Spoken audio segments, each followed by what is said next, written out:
Hello friends, आपका स्वागत है हमारे चैनल ग्लांस अकेडमी पर। फ्रेंड्स, हम कर रहे हैं जीएस वर्ल्ड के टेस्ट सीरीज़ जो है आरओ के लिए। आज का हमारा टेस्ट है नंबर 2, जिसमें आपका ज्योग्राफी पढ़ेंगे। आइए स्टार्ट करते हैं अपने पहले क्वेश्चन से। आप लोग को वीडियो कैसी लग रही है प्लीज़ कमेंट बॉक्स में आंसर जरूर करें। क्वेश्चन नंबर फर्स्ट है, निम्नलिखित ग्रहों को उनकी सूर्य से बढ़ती दूरी के बढ़ते क्रम में व्यवस्थित कीजिए और नीचे दिए गए कोड से हमें आंसर कीजिए। तो बृहस्पति, शनि, पृथ्वी, शुक्र। तो ये हमें सूर्य से दूरी के क्रम में लगाना है। तो हम देखते हैं, सूर्य हमारा यहाँ है, ये देखिए सूर्य है। उसके बाद हमारा कौन सा ग्रह आता है? तो बुध आता है। सबसे नज़दीक का ग्रह आपका बुध होगा। सेकंड नंबर पे आता है आपका शुक्र। थर्ड नंबर पे आएगा आपका पृथ्वी। फोर्थ पे आएगा आपका मंगल। फिफ्थ पे आपका बृहस्पति एंड बृहस्पति के बाद शनि। शनि के बाद आपका अरुण और वरुण आता है। मंगल और बृहस्पति के बीच में आपके कुछ क्षुद्र ग्रह पाए जाते हैं। तो ये भी इम्पोर्टेंट पॉइंट है। तो इस तरह से हमारा आंसर हो जाएगा सी। अगला क्वेश्चन देखते हैं। जब दिन और रात की अवधि बराबर होती है तब सूर्य की किरणें सीधी पड़ती हैं। दिन और रात की अवधि अगर बराबर है तो सूर्य की किरणें सीधी कौन सी रेखा पर पड़ेंगी, यही पूछा जा रहा है। तो इसका आंसर हो जाएगा हमारा बी, भूमध्य रेखा पर। तब हमारी जो सूर्य की किरणें होती हैं वो लंबवत पड़ती हैं। जो ये टाइम कब होता है? तो 21 मार्च और 23 सितंबर को भूमध्य रेखा पर लंबवत चमकता है। इस दिन क्या होता है? दोनों गोलार्धों में दिन और रात बराबर बराबर होते हैं, जो 12-12 घंटे के होते हैं। क्वेश्चन नंबर थर्ड है, सूची फर्स्ट को सूची सेकंड से सुमेलित करना है। देखते हैं। तो निहारिका परिकल्पना किसने दी थी? तो ये आपको लाप्लास ने दी थी। लाप्लास ने दी थी। और ग्रहाणु जो परिकल्पना है वो चेम्बरलेन और मोल्टेन ने दी थी। द्वैतारिक परिकल्पना जो है आपका वो H.L. रसेल द्वारा दी गई है। तो रसेल और लिटिलिटन है, इन्होंने दी है। और अंतर तारक परिकल्पना या धूल परिकल्पना ये किसने दी है? तो ये आपको आटो स्मिथ ने दी है। तो इस तरह से आपका आंसर हो जाएगा सी ऑप्शन सही है। क्वेश्चन नंबर 4 है, परतदार चट्टानों के विषय में दिए गए निम्नलिखित कथनों पर विचार करना है। ये चट्टानें पृथ्वी की सतह पर जलीय तंत्र द्वारा निर्मित होती हैं। इनके निर्माण में पूर्व विद्यमान चट्टानों का क्षरण सम्मिलित होता है। परतदार चट्टानें जीवाश्महीन होती हैं। इन चट्टानों में परतें पाई जाती हैं। तो इसका आंसर है आपका बी। 1, 2, 4 सही है, तीसरा आपका सही नहीं है क्योंकि इसमें जीवाश्म पाया जाता है। परतदार चट्टानों में क्या होता है कि जीवाश्म पाया जाता है।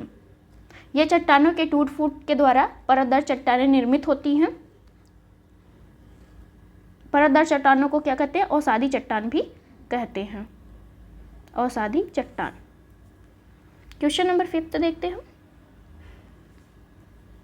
निम्नलिखित में से कौन सा समूह संबंधित नहीं है? नीस, बलुआ पत्थर, चूना पत्थर, सैल। तो इसके बारे में हमें बताना है कि ये कौन सा है जो आपका औसादी चट्टान नहीं है। तो बालू का पत्थर, चूना पत्थर और सैल जो है आपके, ये तीनों ही आपके औसादी चट्टान हैं। बालू का पत्थर, चूना पत्थर और सैल पत्थर आपके औसादी चट्टान हैं। ये औसादी चट्टानों के उदाहरण हैं, जबकि नीस आपका रूपांतरित चट्टान है। ये पिछले ईयर में क्वेश्चन पूछे गए हैं। नीस चट्टान क्या है? आपका रूपांतरित है। और ये नीस रूपांतरित किससे होता है? तो ग्रेनाइट से आपका नीस बनता है। ग्रेनाइट चट्टान से नीस बनता है। ग्रेनाइट क्या है? आर्कियन युग की चट्टानें हैं। तो ये है आर्कियन क्रम की चट्टान है। क्वेश्चन नंबर 6 है, निम्नलिखित में से कौन से सक्रिय ज्वालामुखी हैं? तो ज्वालामुखी जो है इनमें से कौन सा सक्रिय है, यही पूछा जा रहा है। जैसे किलिमंजारो, एटना, मौना लोवा, किलाऊ। सही उत्तर का चयन करना है। तो इसमें जो है आपका डी ऑप्शन सही है। 2 और 3, 4 आपके सक्रिय ज्वालामुखी हैं, जबकि फर्स्ट आपका निष्क्रिय ज्वालामुखी है जो कहाँ पे है, तो ये आपका किलिमंजारो तंजानिया में है। इटना जो है आपका ये इटली में है, सिसिली द्वीप पर। माउना लोआ जो है हवाई द्वीप पर है। किलाउ भी आपका हवाई द्वीप पे है। ये सभी आपके सक्रिय ज्वालामुखी हैं।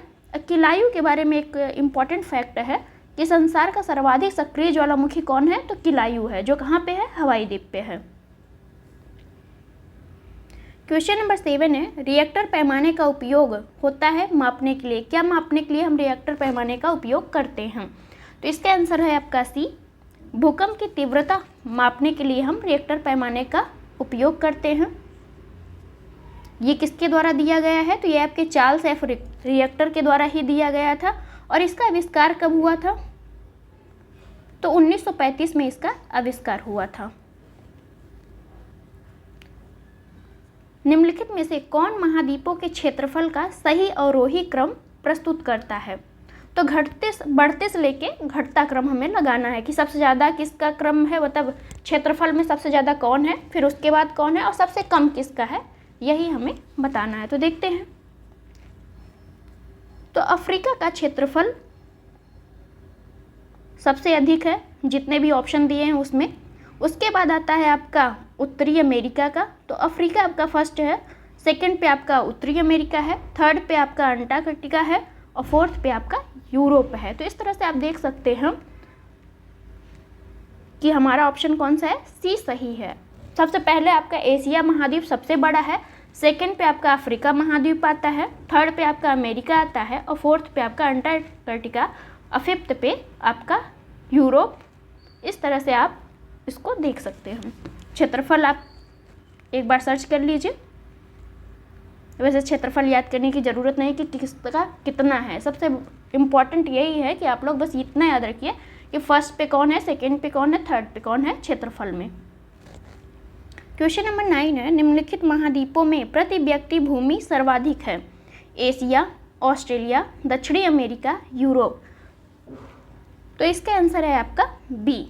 ऑस्ट्रेलिया में जो है प्रति व्यक्ति, एक व्यक्ति को रहने के लिए सबसे ज़्यादा भूमि कहाँ पे मिलती है, तो हमें ऑस्ट्रेलिया में मिलती है। ऑस्ट्रेलिया में जो है सबसे ज़्यादा भूमि एक व्यक्ति को रहने के लिए मिल जाती है। ये कितना है, तो ये जो है 2.8 प्रति वर्ग किलोमीटर है। जनसंख्या के आधार पे हम देखते हैं तो आगे चलते हैं। निम्नलिखित में से किस एक महाद्वीप में उसके संपूर्ण क्षेत्रफल में मैदानी भाग का प्रतिशत सर्वाधिक है, तो मैदान सबसे ज़्यादा किस महाद्वीप में है, यही पूछा जा रहा है। तो इसका ऑप्शन हो जाएगा आपका सी। यूरोप में जो है सबसे ज़्यादा सर्वाधिक मैदान है। उसके बाद आपका दक्षिण अमेरिका है, यहाँ पे भी सबसे ज़्यादा आपका मैदानी भाग है क्षेत्रफल की दृष्टि से। क्वेश्चन नंबर 11 है, विश्व की सर्वाधिक लंबी पर्वत श्रेणी कौन सी है। Himalaya, Alps, Andes, Rockies. तो इसका आंसर है आपका सी। एंडीज जो है विश्व की सर्वाधिक लंबी पर्वत श्रृंखला है। इसकी लंबाई कितनी है, तो 7200 किलोमीटर है। इसका सर्वोच्च जो शिखर है वो कौन सा है, तो अंकांकागुआ जो है आपका, ये इसका सर्वोच्च शिखर या चोटी है, अंकांकागुआ। एंडीज पर्वत कहाँ से लेके कहाँ तक फैला हुआ है, तो हम इसको देख सकते हैं कि सबसे पहले आपका आएगा Venezuela, Colombia, Ecuador, Chile, Bolivia, Peru. इसमें इसका विस्तार है और चिली में जो है सर्वाधिक विस्तार है एंडीज पर्वत का। अगला क्वेश्चन देखते हैं। क्वेश्चन नंबर 12 है, आल्प्स पर्वत श्रेणी निम्न में से किस देश का हिस्सा नहीं है। France, Germany, England, Austria. तो इसका आंसर है आपका सी। इंग्लैंड का हिस्सा जो है आपका आल्प्स पर्वत नहीं है, या वहाँ पे इसका विस्तार नहीं है। कहाँ कहाँ पे विस्तार है, तो ये देख लेते हैं। आल्प्स पर्वत श्रेणी यूरोप के मध्य में स्थित है। इसका विस्तार देखते हैं हम। फ्रांस, ऑस्ट्रिया, जर्मनी, स्विट्जरलैंड में इसका विस्तार है आल्प्स पर्वत का। इसका जो सर्वोच्च शिखर है वो कौन सा है, तो माउंट ब्लॉक जो है इसका सर्वोच्च शिखर या सर्वोच्च चोटी है। आगे चलते हैं। क्वेश्चन नंबर 13 है, जिसमें पूछा जा कौन सा सुमेलित नहीं है। तो ये आप लोग नहीं पे ज़रूर फोकस करिएगा, क्योंकि मोस्टली क्या होता है हम लोग देखते हैं क्वेश्चन क्या है, उसके बाद आंसर देना शुरू कर देते हैं। मरुस्थल और देश, तो कौन सा मरुस्थल किस देश में है इसके बारे में पूछा जा रहा है, देखते हैं। गोबी का मरुस्थल जो है आपका मंगोलिया में है। काराकोरम मरुस्थल आपका तुर्कमेनिस्तान में है। गिब्सन मरुस्थल आपका ऑस्ट्रेलिया में नहीं, ऑस्ट्रेलिया में ही है आपका गिब्सन मरुस्थल। तकलामकान मरुस्थल आपका चीन में है। कहाँ पे है? चीन में। उज्बेकिस्तान में ना होके कहाँ है तकला मरुस्थल? तो चीन में है। ये किस प्रांत में पड़ता है चीन के? तो झिंगियांग नाम का एक प्रांत है, वहाँ पे पड़ता है। क्वेश्चन नंबर 14, कौन सा एक सही जोड़ा है, देखते हैं। देश और घास के मैदान दिया हुआ है। तो कैंपोस घास हमें कहाँ मिलती है? तो ये ब्राज़ील में मिलती है। कहाँ पे? ब्राज़ील में। अर्जेंटीना में क्या मिलता है? तो पंपास जो है आपका अर्जेंटीना में मिलता है, ये भी एक घास का मैदान है। सवाना घास हमें कहाँ मिलती है? तो ये अफ्रीका में मिलता है, पूर्वी अफ्रीका में। अफ्रीका। संयुक्त राज्य अमेरिका में आपका स्टेपीज नहीं मिलता। स्टेपीज कहाँ मिलता है? यूरेशिया में। यूरेशिया में आपका स्टेपीज मिलता है। कैंपोस आपका ब्राज़ील में मिलता है। सवाना आपका पूर्वी अफ्रीका में मिलता है। इस तरह से इसका ऑप्शन क्या हो जाएगा? बी ऑप्शन आपका सही है। अर्जेंटीना में पंपास नामक घास मिलती है। क्वेश्चन नंबर 15 है, हॉर्न ऑफ अफ्रीका के अंग है, मतलब हॉर्न ऑफ अफ्रीका किसको कहा जाता है इसके बारे में पूछा जा रहा है। तो इसके आंसर हो जाएगा आपका सी, सोमालिया, इथोपिया, जिबूती को मिला के हॉर्न ऑफ अफ्रीका बनता है, जिसमें आपके टोटल जो है 4 देश शामिल होते हैं। जिबूती है आपका, इथोपिया है, सोमालिया है, और चौथा देश है आपका कौन सा? इरिट्रिया। इरिट्रिया भी आपका हॉर्न ऑफ अफ्रीका में आता है। अब एक बार आप जाके इसका लोकेशन देख सकते हैं, जैसे ऐसे बना होगा ये अफ्रीका का पार्ट, इसे ही हॉर्न ऑफ अफ्रीका कहते हैं। जो किससे लगा हुआ होगा? तो आपका हिंद महासागर से लगा हुआ होगा। एक बार देख लीजिएगा जिससे आपको लोकेशन तैयार हो जाए। क्वेश्चन नंबर 16 है, कौन सा एक युग्म जो है सही सुमेलित नहीं है? घाना की राजधानी आपका आक्रा है। नामीबिया की राजधानी आपका विंडहॉक है। युगांडा की राजधानी क्या है? तो ये आपका कंपाला है। युगांडा की राजधानी कंपाला, और जाम्बिया की राजधानी आपका लुसाका है। जाम्बिया की राजधानी लुसाका, युगांडा का कंपाला, नामीबिया की विंडहॉक, घाना की आक्रा। ये सभी राजधानियां हैं जो सुमेलित करने के लिए दे दी जाती है। तो इस तरह से आपका आंसर हो जाएगा सी जो है आपका सही सुमेलित नहीं है। निम्नलिखित में से किस अफ्रीकी देश की सीमा भूमध्य सागर से नहीं लगती है? अल्जीरिया, मिस्र, नाइजर, ट्यूनीशिया। तो इसके आंसर है आपका सी, नाइजर की जो है सीमा भूमध्य रेखा से नहीं लगती है, भूमध्य सागर जो है वहाँ पे नहीं लगती है, जबकि अल्जीरिया, मिस्र, ट्यूनीशिया इन सब की सीमा जो है आपके भूमध्य सागर से लगती है। इसमें आप मोरक्को और लीबिया भी जोड़ सकते हैं, उनकी भी सीमा आपके भूमध्य सागर से लगती है। तो आप आज यही देखिए कि भूमध्य सागर से कौन कौन से देश हैं जो सटे हुए हैं, अफ्रीका के, फिर यूरोप के और फिर एशिया के। तो इस तरह से आप लोग कैटेगराइज करके उसे लिख सकते हैं। ग्रेट सॉल्ट झील कहाँ स्थित है? ईरान, कनाडा, इंग्लैंड, संयुक्त राज्य अमेरिका। तो इसका आंसर है आपका डी, संयुक्त राज्य अमेरिका में जो है आपके ग्रेट सॉल्ट झील जो है अवस्थित है। ये आपके यूएसए के उटाह राज्य में स्थित है। इसकी लवणता कितनी होती है?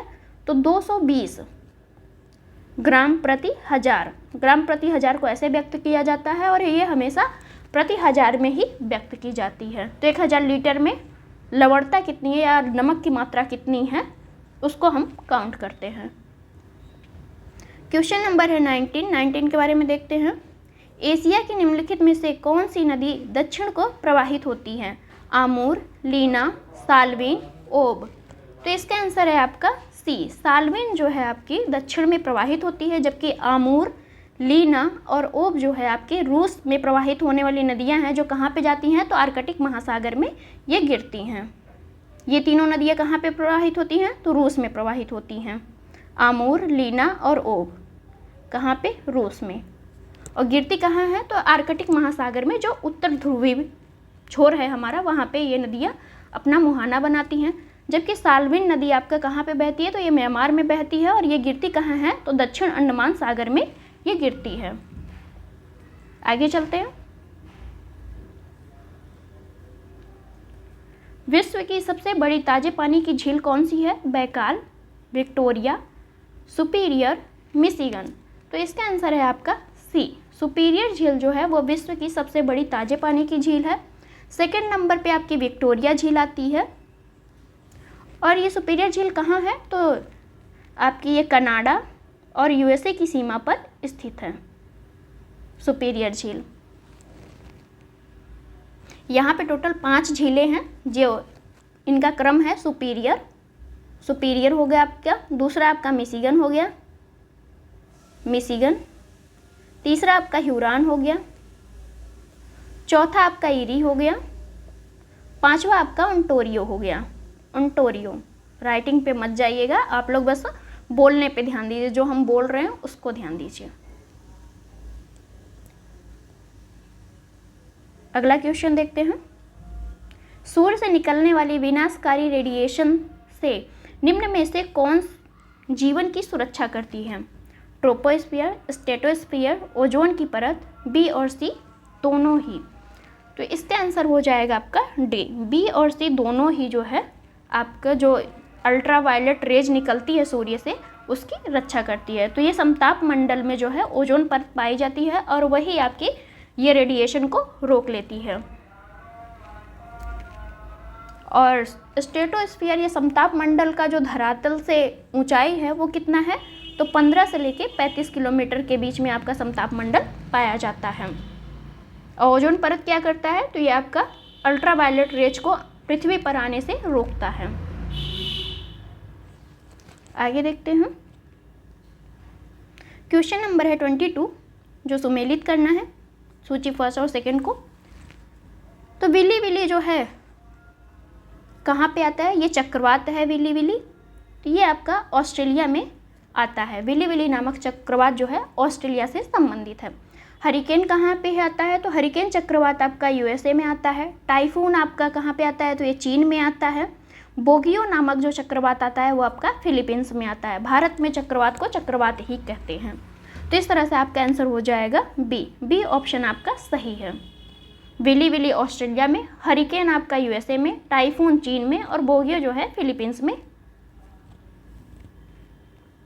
क्वेश्चन नंबर है 23, कौन सा युग्म सही सुमेलित नहीं है? नहीं पे जरूर फोकस करिएगा। फॉन कहाँ पाया जाता है, तो फॉन के बारे में हम देखेंगे। ये आल्प्स पर्वत के आसपास का एरिया में पाया जाता है फॉन नामक पवन। सिमुम जो है आपका, सिमुम आपका अरब रेगिस्तान या अरब मरुस्थल में बहती है।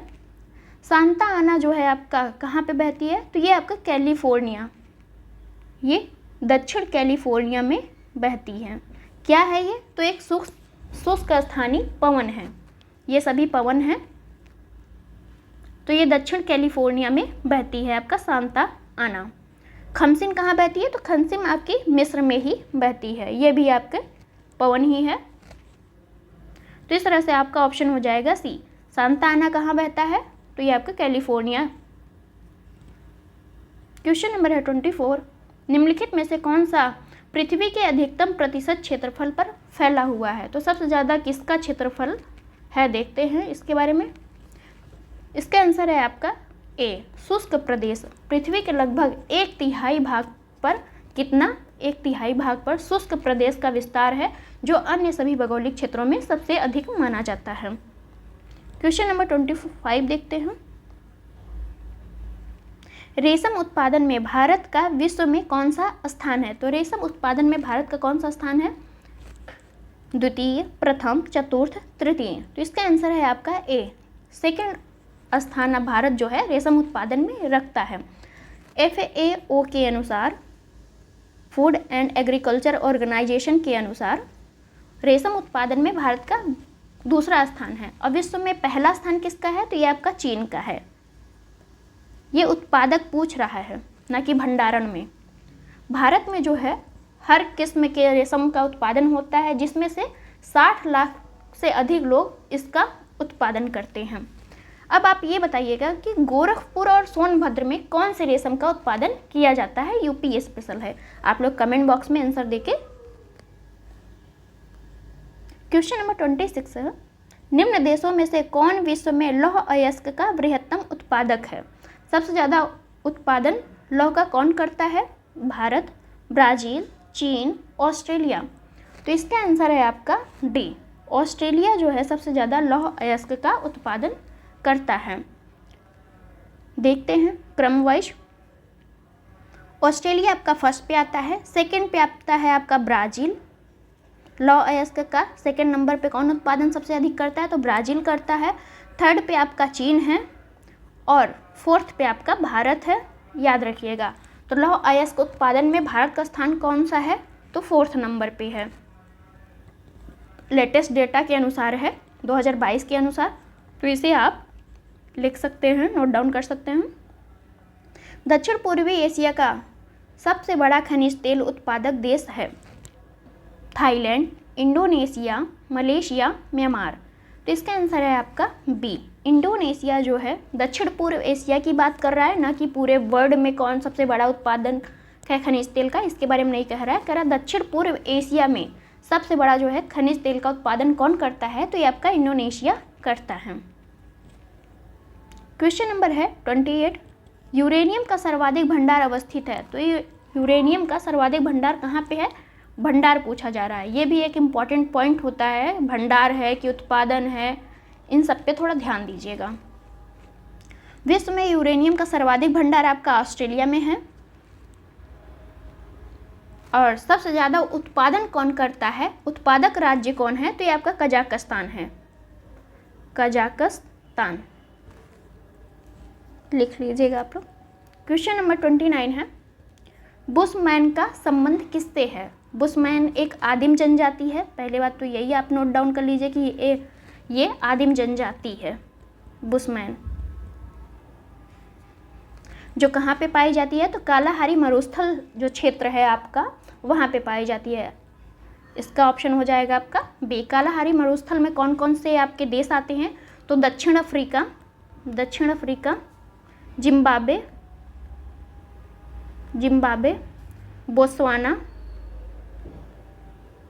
बोत्सवाना और नामीबिया जो है, ये आपके कालाहारी मरुस्थल में आते हैं। वहीं पे कौन सी जनजाति पाई जाती है, तो बुशमैन नामक जनजाति पाई जाती है। बलियारिक द्वीप समूह कहाँ स्थित है, काला सागर, बाल्टिक सागर, उत्तरी सागर, भूमध्य सागर। तो इसका आंसर है आपका डी, भूमध्य सागर में आपका बलियारिक द्वीप समूह पाया जाता है। ये भूमध्य सागर के जो है पश्चिमी तट पर अवस्थित है। स्पेन का ये स्वायत्त क्षेत्र है, तो इस पे कब्जा किसका है, स्पेन का है। क्वेश्चन नंबर 31 देखते हैं, निम्नलिखित में से भारत के संदर्भ में क्या सही नहीं है। भारत पूर्णतः उत्तरी गोलार्ध में अवस्थित है, तो ये बात तो सही है कि भारत पूर्णतः किस गोलार्ध में अवस्थित है, उत्तर में अवस्थित है। यहाँ पे समूचा भारत उष्णकटिबंधीय क्षेत्र में अवस्थित है, तो समूचा भारत जो है उष्णकटिबंधीय क्षेत्र में नहीं आता है। उष्ण प्लस उपोष्ण दोनों में जो है भारत का विस्तार है। कैसे हम ये कह सकते हैं, तो 8 डिग्री 4 मिनट से स्टार्ट होके भारत कहाँ पे जाता है, 37 डिग्री 6 मिनट पे भारत का विस्तार है। और उष्ण कटिबंध का विस्तार कहाँ से कहाँ तक होता है, तो विषुवत के 23.5 डिग्री, जैसे विषुवत 0 से लेकर 23.5 डिग्री जो अक्षांश होता है उस पर सिर्फ उष्ण कटिबंध का विस्तार होता है। जबकि भारत का विस्तार किससे जा रहा है, तो 37 डिग्री 6 मिनट पे जा रहा है। तो ये भारत उष्ण प्लस उपोष्ण दोनों से संबंधित हो जाता है। तो इस तरह से ये आपका गलत हो गया ऑप्शन।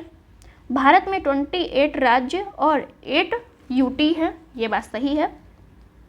भारत का उत्तर दक्षिण विस्तार पूर्व पश्चिम विस्तार से अधिक है, तो इसका आंसर हो जाएगा आपका बी ऑप्शन सही नहीं है। बाकी जो है सभी ऑप्शन आपके सही हैं। जैसे उत्तर दक्षिण का विस्तार कितना है, तो अगर उत्तर से अगर दक्षिण तक हम भारत के देख रहे हैं, यहाँ से लेके यहाँ तक, तो इसका विस्तार आपका पड़ता है 3214 किलोमीटर। और पूर्व से पश्चिम में देखेंगे तो ये आपका 2933 किलोमीटर का इसका विस्तार है। क्वेश्चन नंबर 32 देखते हैं। पश्चिम बंगाल की सीमा किन राज्यों से लगती है? तो पश्चिम बंगाल की सीमा किन किन राज्यों से लगती है? आप लोग मैप उठाइए, वहाँ पे देखिए। तो इसका आंसर हो जाएगा आपका सी, असम, सिक्किम, बिहार, झारखंड, उड़ीसा से जो है पश्चिम बंगाल की सीमा लगती हुई है। अब पश्चिम बंगाल किन देशों से घिरा हुआ है या अंतर्राष्ट्रीय सीमा किससे लगती है? तो आपका ये कह सकते हैं नेपाल, भूटान और बांग्लादेश से जो है पश्चिम बंगाल की सीमा लगती है। ये सभी अंतर्राष्ट्रीय देश हैं जिससे जो है पश्चिम बंगाल की सीमा लगती है। तो टोटल कितने देश हैं? 3 देश हैं। क्वेश्चन नंबर 33 है, निम्नलिखित में से किन राज्यों की सीमाएं 2 देशों की सीमाओं को स्पर्श करती हैं? लद्दाख व सिक्किम, उत्तराखंड व मिजोरम, असम व सिक्किम, उपयुक्त सभी। तो इसका आंसर है आपका बी, उत्तराखंड और मिजोरम की जो है सीमा वो 2 देशों से लगती है। उत्तराखंड और मिजोरम, जैसे उत्तराखंड का आपका देखेंगे तो हम चीन से एक सीमा साझा कर रहा है और दूसरा जो है नेपाल से उत्तराखंड सीमा साझा करता है, चीन प्लस नेपाल। और मिजोरम किससे किससे सीमा साझा करता है? तो मिजोरम भी जो है चीन के साथ करता है और म्यांमार के साथ करता है। तो इस तरह से आप देख सकते हैं कि 2 देशों से सीमा कौन साझा करते हैं? तो उत्तराखंड आपके और मिजोरम, ये दोनों जो है राज्य आपके 2 देशों से भी सीमा साझा करते हैं। बाकी जो ऑप्शन में है आप लोग एफर्ट्स करके देखिए कौन किससे सीमा साझा कर रहा है।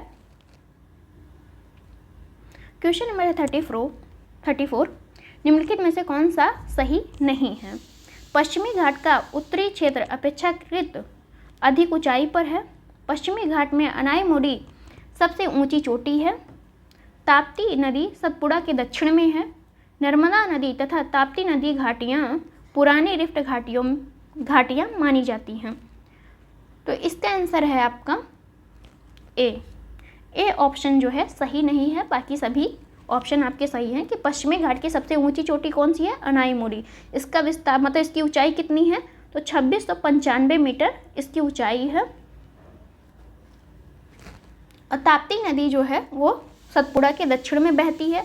नर्मदा नदी और ताप्ती नदी जो है ये रिफ्ट घाटी में बहती हैं। और पश्चिमी घाट का जो उत्तरी क्षेत्र है, ऑप्शन गलत क्यों है इसके बारे में भी जान लीजिए। तो पश्चिमी घाट का जो दक्षिणी क्षेत्र है वो ऊंचा है, ना कि उत्तरी क्षेत्र। तो यहाँ पे आप देख सकते हैं कि गलत क्यों है, क्योंकि ये दक्षिणी क्षेत्र ऊंचा है, उत्तरी क्षेत्र ऊंचा नहीं है। क्वेश्चन नंबर 35, भारत का सर्वोच्च पर्वत शिखर कौन सा है? कंचनजंगा, नंदा देवी, नीलगिरी, गाडविन ऑस्टिन। तो इसका आंसर हो जाएगा आपका डी, गाडविन ऑस्टिन जो है जिसे हम K2 भी कहते हैं, K2। ये जो है सबसे ऊंचा भारत का सर्वोच्च शिखर है। ये कहाँ पाया जाता है? तो काराकोरम श्रेणी जो है लद्दाख में उस पर अवस्थित है। तो इसकी ऊंचाई टोटल कितनी है? 8611 मीटर है। कंचनजंगा आपकी दूसरी भारत की सबसे ऊंची चोटी है जो कहाँ पे पाई जाती है? तो सिक्किम और नेपाल की सीमा पर अवस्थित है। नंदा देवी आपके कहाँ पाई जाती है? तो उत्तराखंड में है ये तीसरी सर्वोच्च चोटी है भारत की। और नीलगिरी जो है आपकी पश्चिमी घाट और पूर्वी घाट का मिलन स्थल है, जो कहाँ पे होती है नीलगिरी पर्वत? कौन कौन से राज्यों में फैली है? तो तमिलनाडु, केरल और कर्नाटक राज्यों में जो है नीलगिरी पर्वत का विस्तार है। और इसकी सर्वोच्च चोटी क्या है नीलगिरी की? तो दोदा बेटा है, दोदा बेटा, जिसकी ऊंचाई क्या है? तो 2637 मीटर। क्वेश्चन नंबर है 36, केंद्र शासित प्रदेशों का क्षेत्रफल के बढ़ते क्रम में व्यवस्थित करना है कि कौन से केंद्र शासित प्रदेश जो है सबसे ज़्यादा क्षेत्रफल पे अवस्थित है। तो इसका आंसर हो जाएगा आपका डी, हमें बढ़ते क्रम में चलना है। तो सबसे कम किसका है? चंडीगढ़ का है। उसके बाद आपका दिल्ली आएगा, उसके बाद आपका अंडमान निकोबार आएगा। और सबसे ज़्यादा क्षेत्रफल पूरे यूटी, 8 यूटी में टोटल कितनी यूटी हैं? 8 यूटी हैं, मतलब 8 केंद्र शासित प्रदेश हैं जिसमें जो है लद्दाख का सबसे ज़्यादा क्षेत्रफल आता है। सेकंड नंबर पे आपका जम्मू कश्मीर हो गया है। अब सेकंड नंबर पे कौन है? जम्मू कश्मीर क्षेत्रफल की दृष्टि से। थर्ड पे आपका अंडमान निकोबार आता है। सबसे कम किसका है क्षेत्रफल? तो जो इसमें नहीं दिया हुआ है वो कौन सा है? लक्षद्वीप। लक्षद्वीप का सबसे कम क्षेत्रफल है और सबसे अधिक क्षेत्रफल किसका है? तो लद्दाख का है। कितना है ये भी देख लेते हैं। तो 59,146 किलोमीटर वर्ग। क्वेश्चन नंबर 37 देखते हैं। निम्नलिखित कथनों में से कौन सा कथन सही नहीं है? तो इसमें सही नहीं है, इसके बारे में बताना है। भारत के संविधान में अनुसूचित जनजाति की कोई परिभाषा नहीं है। तो ये बात सही है कि अनुसूचित जनजाति के लिए संविधान में कोई परिभाषा नहीं दी गई है।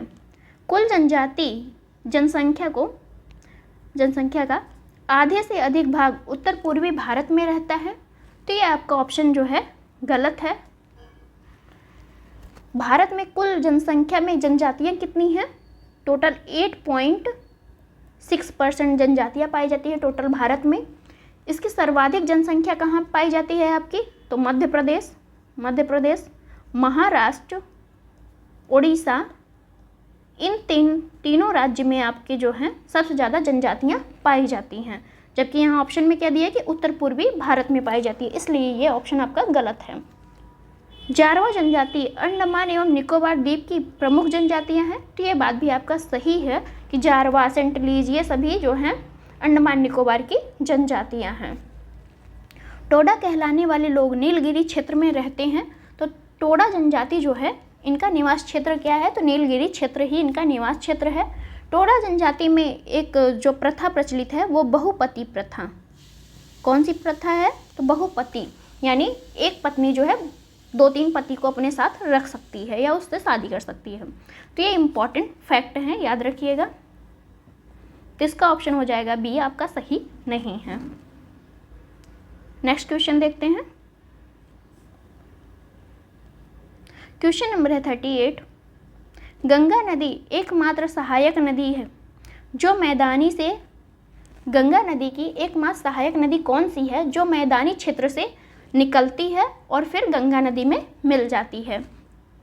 तो इसका आंसर हो जाएगा आपका बी। गोमती जो है आपकी कहाँ से इसका उद्गम होता है? तो ये यूपी के पीलीभीत, यूपी का जो है पीलीभीत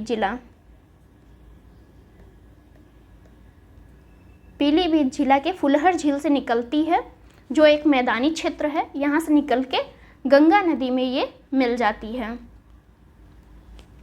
और रामगंगा का जो उद्गम होता है ये उत्तराखंड के पौड़ी गढ़वाल से होता है। रामगंगा जो है उत्तर प्रदेश के बिजनौर जिले में आके आपका गंगा से मिल जाती है। सोन नदी का उद्गम जो होता है अमरकंटक से होता है, जो पटना के पास गंगा में मिल जाती है। अब बेतवा नदी का उद्गम जो होता है आपका विंध्य श्रृंखला जो है, विंध्याचल श्रेणी जो है वहाँ से निकलती है और उत्तर प्रदेश के हमीरपुर में यमुना से जाके मिलती है। किससे मिलती है? गंगा से न मिलके यमुना से मिलती है। तो ये इम्पॉर्टेंट फैक्ट है आपका कि बेतवा नदी किससे मिलती है? यमुना से। बाकी सभी किससे मिल रही हैं? ये तीनों जो हैं आपके गंगा नदी से मिल रही हैं। आगे चलते हैं। कौन सा एक युग में है जो सुमेलित है? देखते हैं। लोनार झील आपकी कहाँ है? तो लोनार झील आपका महाराष्ट्र में है, महाराष्ट्र में। नक्की झील कहाँ है? तो ये राजस्थान में है। नक्की झील आपकी कहाँ पे है? राजस्थान में। सूरजकुंड झील ये कहाँ पे है? तो ये हरियाणा में है, हरियाणा में। हमीरसर झील कहाँ पे है? तो ये गुजरात में है। तो यही आपका ऑप्शन सही है कि हमीरसर झील जो कहाँ पाई जाती है? गुजरात में। जबकि लोनार आपके महाराष्ट्र में है, नक्की झील आपकी राजस्थान में है, सूरजकुंड झील आपके हरियाणा में है। क्वेश्चन नंबर 40 है। भारत के किस भाग में शीतल काल में वर्षा होती है? उत्तर पश्चिम, उत्तर पूर्व, दक्षिण पूर्व, ए और सी दोनों में। तो इसका आंसर हो जाएगा आपका डी। ए और सी दोनों ही ऑप्शन इसके सही हैं कि उत्तर पश्चिम और दक्षिण पूर्व से जो है शीतकाल में भारत में वर्षा होती है। भारत में उत्तर पश्चिमी मैदानों तथा तमिलनाडु के तटीय क्षेत्रों में शीतकाल में वर्षा होती है। आगे चलते हैं, जिसे हम लौटता हुआ मानसून भी बोलते हैं इसी को। जलाशय दिया हुआ है, दूसरी तरफ राज्य है, तो कौन सा जलाशय कहाँ पे अवस्थित है, किस राज्य में? भद्रा जलाशय जो है आपके कर्नाटक राज्य में अवस्थित है। भवानी सागर जो है आपका तमिलनाडु में है। गांधी सागर आपका जो है एमपी में है। राणा प्रताप सागर जो है ये कहाँ पे है, तो ये राजस्थान में है। तो इस तरह से हमारा ऑप्शन हो जाएगा डी ऑप्शन जो है सही है। किस राज्य द्वारा भारत में सर्वाधिक रबड़ का उत्पादन किया जाता है? कर्नाटक, आंध्र प्रदेश, केरल, तमिलनाडु। तो इसका आंसर है आपका सी, केरल के द्वारा जो है सबसे ज़्यादा रबड़ का उत्पादन किया जाता है। टोटल कितने प्रतिशत किया जाता है, तो 75.70% जो है सिर्फ केरल उत्पादन करता है। कौन कौन से ज़िले हैं जो केरल के रबड़ उत्पादक हैं, तो इसमें आता है आपका एर्नाकुलम, सेकंड है आपका कोट्टायम,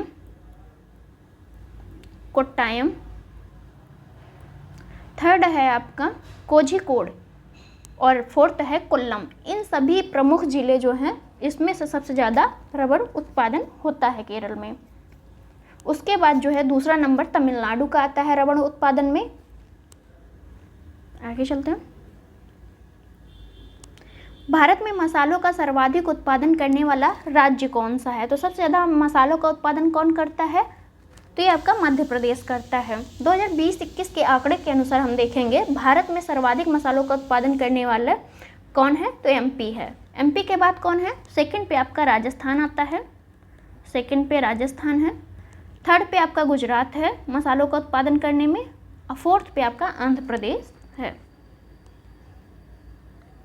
क्वेश्चन नंबर 44, कौन सा जो है सही सुमेलित है? देखते हैं कौन सा सही सुमेलित है।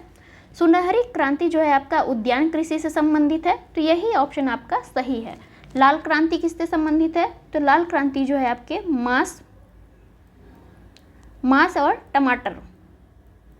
टमाटर से संबंधित है हमारा लाल क्रांति। गुलाबी क्रांति जो है प्याज से संबंधित है। प्याज से कौन सा क्रांति संबंधित है, गुलाबी क्रांति। प्याज या यूं कहे झींगा भी इसी से, झींगा जो मछली होती है वो भी गुलाबी क्रांति के अंतर्गत ही आती है। काली क्रांति जो है हमारी किससे संबंधित है, तो ये पेट्रोलियम से संबंधित है। पेट्रोलियम से हमारी संबंधित है काली क्रांति। तो इस तरह से हमारा ऑप्शन ए सही है। 45 नंबर क्वेश्चन देखते हैं। भारत में 2 अग्रणी कोयला उत्पादक राज्य कौन से हैं? छत्तीसगढ़ उड़ीसा, मध्य प्रदेश उड़ीसा, मध्य प्रदेश आंध्र प्रदेश, छत्तीसगढ़ और मध्य प्रदेश। तो इसका आंसर हो जाएगा आपका ए, छत्तीसगढ़ और उड़ीसा में जो है ये कोयला का उत्पादन करते हैं बड़ी मात्रा में। 2021 के आंकड़ों के अनुसार हम देख सकते हैं कि 5 बड़े राज्य कौन से हैं जो कोयला का उत्पादन करते हैं। तो फर्स्ट पे आपका छत्तीसगढ़ आता है, फर्स्ट नंबर पे। सेकंड नंबर पे आपका उड़ीसा आता है, थर्ड नंबर पे आपका एमपी आता है, फोर्थ पे झारखंड, फिफ्थ पे आपका तेलंगाना है। तो 5 जो है कोयला उत्पादन में अग्रणी राज्य हैं। आगे चलते हैं। क्वेश्चन नंबर 6 है, निम्नलिखित राज्यों को उनके समुद्री सीमा के घटते हुए क्रम में व्यवस्थित करना है। तो सबसे अधिक समुद्री जो है तट कौन सा राज्य साझा करता है ये देखना है। उसके बाद कौन है, सबसे कम कौन है। तो हम देखते हैं आंध्र प्रदेश सबसे ज़्यादा समुद्री तट बनाता है, उसके बाद आपका तमिलनाडु है, फिर जो है उड़ीसा है, और सबसे लास्ट में आपका पश्चिम बंगाल है। तो इस तरह से आपका ऑप्शन हो जाएगा ए ऑप्शन सही है। वैसे देखा जाए तो सबसे ज़्यादा समुद्री तट कौन बनाता है, तो ये गुजरात होता है। भारत के समुद्र तट की जो लंबाई, टोटल लंबाई है वो कितनी है, 7516.6 किलोमीटर जो होता है, ये भारत के तट रेखा की कुल लंबाई है। और भारत के 9 राज्य और 4 केंद्र शासित प्रदेश जो है सीमा साझा करते हैं समुद्र से। और सबसे ज़्यादा सीमा साझा कौन करता है, तो ये आपका गुजरात करता है। गुजरात का नंबर फर्स्ट है, सेकंड पे आपका आंध्र प्रदेश आता है, और थर्ड पे आपका तमिलनाडु आता है। 3 ही आपको याद करने हैं कि सबसे ज़्यादा कौन करता है, फिर उसके बाद। तो हमारा फर्स्ट पे गुजरात, सेकंड पे आंध्र प्रदेश और थर्ड पे आपका तमिलनाडु हो गया। ये सभी जो है समुद्र से तट की इनकी लंबाई कितना है। क्वेश्चन नंबर अब हम देखेंगे 47। गोंडवाना क्षेत्र में किस प्रकार के कोयले का भंडार सर्वाधिक है? पीट, बिटुमिनस, एंथ्रेसाइट, लिग्नाइट। तो इसका आंसर हो जाएगा आपका बी, बिटुमिनस प्रकार का जो कोयला पाया जाता है वो गोंडवाना क्षेत्र में ही पाया जाता है। और यह कोयला कितना है? तो टोटल जो है 98% कोयला यहाँ पे पाया जाता है गोंडवाना क्षेत्र में। और सबसे अच्छी क्वालिटी का जो कोयला होता है वो एंथ्रेसाइट का होता है, और सेकंड नंबर पे आपका बिटुमिनस, और थर्ड पे आपका लिग्नाइट, और फोर्थ पे आपका पीट आता है। 4 प्रकार के कोयले होते हैं। पहला आपका एंथ्रेसाइट, सेकंड है आपका बिटुमिनस, और थर्ड है लिग्नाइट, फोर्थ है आपका पीट। तो सबसे खराब क्वालिटी का कौन सा हो जाता है? तो पीट हो जाता है। आगे चलते हैं। क्वेश्चन नंबर है 48। भारत में सर्वाधिक टीन उत्पादन करने वाला राज्य कौन है? उड़ीसा, छत्तीसगढ़, झारखंड, राजस्थान। तो इसका आंसर हो जाएगा आपका बी, छत्तीसगढ़ जो है सबसे ज़्यादा सर्वाधिक टीन उत्पादन करने वाला राज्य है। और भारत में जो है टीन सीमित मात्रा में इसका भंडार है भारत में, और छत्तीसगढ़ एकमात्र ऐसा राज्य है जो टीन का उत्पादन करता है। टीन का अयस्क होता है वो कौन सा होता है? तो कैसिट राइट होता है। कौन सा? कैसिट राइट, ये टीन का अयस्क है। क्वेश्चन नंबर है 49। कोयला क्षेत्र और राज्य दिया हुआ है, तो कौन सा कोयला क्षेत्र किस राज्य में पाया जाता है इसके बारे में हम देखते हैं। सिंगरौली जो है सोन नदी घाटी में पाया जाता है। सोन नदी घाटी कहाँ कहाँ है? तो ये आपका यूपी और एमपी के साथ सीमा साझा करते हैं। झरिया आपका कहाँ है? तो झरिया आपका झारखंड में है। सिंगरैनी कहाँ है? तो सिंगरैनी आपका जो है गोदावरी घाटी में है जो तेलंगाना में पड़ता है। कोरबा आपका छत्तीसगढ़ में है। तो इस तरह से आपका आंसर हो जाएगा सी, सी ऑप्शन जो है सही है। आगे चलते हैं। क्वेश्चन नंबर 50 को देखेंगे।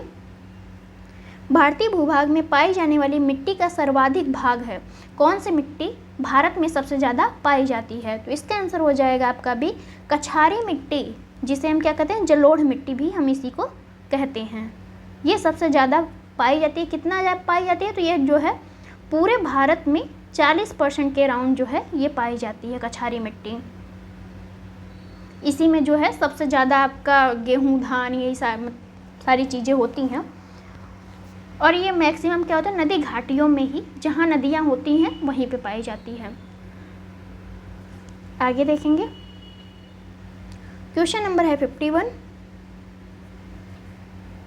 हरित क्रांति, द्वितीय हरित क्रांति के संबंध में हमें विचार करना है। इसका लक्ष्य प्रथम हरित क्रांति में प्रयुक्त हो चुकी फसलों को छोड़कर अन्य फसलों के उत्पादन में वृद्धि करना है। द्वितीय हरित क्रांति में पशुपालन, सामाजिक वानिकी तथा मत्स्य पालन को भी शामिल किया गया। इसका लक्ष्य हरित क्रांति से अब तक लाभान्वित न हो सकने वाले क्षेत्रों में बीज, पानी, उर्वरक एवं तकनीकी का विस्तार करना है। तो इसका आंसर होगा आपका सी। 2 और 3 तो आपका सही है, लेकिन पहला आपका सही नहीं है। 1990 के दशक के मध्य में जो है द्वितीय हरित क्रांति की अवधारणा का विकास किया गया था। इसे जो है सदाबहार क्रांति भी कहते हैं। द्वितीय हरित क्रांति की विशेषता क्या थी? तो इसमें जो है धारणी किसी पद्धति के साथ जैविक उर्वरकों का जो है एवं जैव कीटनाशकों का प्रयोग पर बल दिया गया था। इसमें इसी में जो है पशुपालन, सामाजिक वानिकी तथा मत्स्य पालन के लिए भी बात की गई थी। क्वेश्चन नंबर है 52। भारत में पश्चिमी तट की तुलना में पूर्वी तट में धान का उत्पादन अधिक होता है। भारत के पूर्वी तट पर पश्चिमी तट की तुलना में अधिक वर्षा होती है। तो इसका आंसर है आपका सी। सी ऑप्शन जो है आपका सही है। ए सही है परंतु आर गलत है। भारत का पश्चिमी तट पूर्वी तट की तुलना में संकीर्ण है। पूर्वी तट की नदी घाटियों में धान की जो है बड़े पैमाने पर कृषि होती है, जबकि पश्चिमी तट में अपेक्षाकृत कम धान पैदा होता है। क्वेश्चन नंबर है 53। भारतीय शाक भाजी अनुसंधान संस्थान स्थित है। कहाँ स्थित है? नई दिल्ली, हिमाचल प्रदेश, राजस्थान, उत्तर प्रदेश। तो इसका आंसर है आपका डी। उत्तर प्रदेश के बनारस में जो है भारतीय शाक भाजी अनुसंधान संस्थान स्थित है। इसकी स्थापना जो है 1999 में बनारस में की गई थी और भारत सरकार के कृषि एवं किसान कल्याण मंत्रालय के तहत कृषि अनुसंधान एवं शिक्षा विभाग ने किया था। क्वेश्चन नंबर है 54, कौन सा एक है जो सही सुमेलित है? देखते हैं। एक तरफ शिपयार्ड है और दूसरी तरफ आपका राज्य है कि कौन सा शिपयार्ड किस राज्य में स्थित है। गार्डन रीच शिपयार्ड आपका कहाँ है? तो ये वेस्ट बंगाल में है। हिंदुस्तान शिपयार्ड कहाँ है? तो ये आपके आंध्रा में है, आंध्र प्रदेश में। कोचिन शिपयार्ड आपका केरल में है। मझगांव शिपयार्ड आपका गोवा में है। तो यही जो है आपका सुमेलित है। मझगांव शिपयार्ड आपका गोवा में, कोचिन केरल में, हिंदुस्तान जो है शिपयार्ड ये आंध्र प्रदेश में है, गार्डन रीच शिपयार्ड आपका वेस्ट बंगाल में है। आगे चलते हैं। क्वेश्चन नंबर है 55, सूची फर्स्ट को सूची सेकंड से सुमेलित करना है। देखते हैं कौन से वृक्ष कहाँ मिलते हैं। सागौन के वृक्ष कहाँ मिलते हैं? तो ये मध्य भारत में मिलते हैं। मध्य भारत में विस्तार क्या है? तो मध्य प्रदेश, एमपी, छत्तीसगढ़, एमपी को ही मध्य प्रदेश भी कहते हैं, एमपी, छत्तीसगढ़, उड़ीसा में जो है सागौन के वृक्ष मिलते हैं। देवदार के वृक्ष कहाँ मिलते हैं? तो ये पश्चिमी हिमालय में 2000 से 3000 मीटर की ऊंचाई पर मिलते हैं। तो ये हमारा हो जाएगा हिमालय के उच्च क्षेत्र में। सुंदरी कहाँ मिलते हैं? तो ये सुंदरवन में जो है, जो कहाँ पे पाया जाता है सुंदरवन? पश्चिमी बंगाल एवं बांग्लादेश में सुंदरवन डेल्टा का विस्तार है, वहीं पे जो है सुंदरी वन हमें मिलते हैं। और सुंदरी वृक्ष के नाम पे ही सुंदरवन का भी नाम पड़ा था। और सिनकोना कहाँ मिलते हैं? तो नेपाल की हिमालय की तराई में जो है सिनकोना वृक्ष मिलते हैं। तो इस तरह से आपका आंसर हो जाएगा ए ऑप्शन आपका सही है। क्वेश्चन नंबर है 56, किस वृक्ष को मरुस्थलों का राजा कहा जाता है? खेजड़ी, बबूल, ब्यूटिया, मोनोस्पर्मा, यूकेलिप्टस। तो इसका आंसर है आपका ए। खेजड़ी को जो है मरुस्थल का राजा कहा जाता है। ये कहाँ पाया जाता है? तो ये राजस्थान में पाया जाता है खेजड़ी वृक्ष। आगे देखते हैं। अब ब्यूटिया में मोनोस्पर्मा के बारे में थोड़ा सा जान लेते हैं। ये जो है ढाक अथवा पलास भी से कहते हैं, जिसका एक अन्य नाम है जंगल की आग। यानी इसको किससे संबोधित करते हैं? तो जंगल की आग से ब्यूटिया मोनोस्पर्मा को संबोधित करते हैं। कौन सा जलप्रपात कर्नाटक में अवस्थित नहीं है? जोग, शिवसमुद्रम, डुडुमा, गोकाक। तो इसका आंसर है आपका सी। डुडुमा जो है आपका कर्नाटक में अवस्थित नहीं है। जोग जलप्रपात कहाँ है? तो यह कर्नाटक में है। शिवसमुद्रम और गोकाक जो है ये सभी आपके कर्नाटक में पाए जाते हैं। जोग जलप्रपात शरावती नदी पे है। कौन सी नदी है? शरावती नदी है। शिवसमुद्रम जो है कावेरी नदी पे है। शिवसमुद्रम जलप्रपात आपका कावेरी नदी पे है। गोकाक जलप्रपात आपका घाटप्रभा नदी पर है, घाटप्रभा नदी पर। डुडुमा किस में है? तो मचकुंड उड़ीसा में है। मचकुंड नदी है और राज्य कौन सा है? तो उड़ीसा में पाया जाता है। तो इस तरह से आपका ऑप्शन सी सही नहीं है, बाकी तीनों जो है सही है।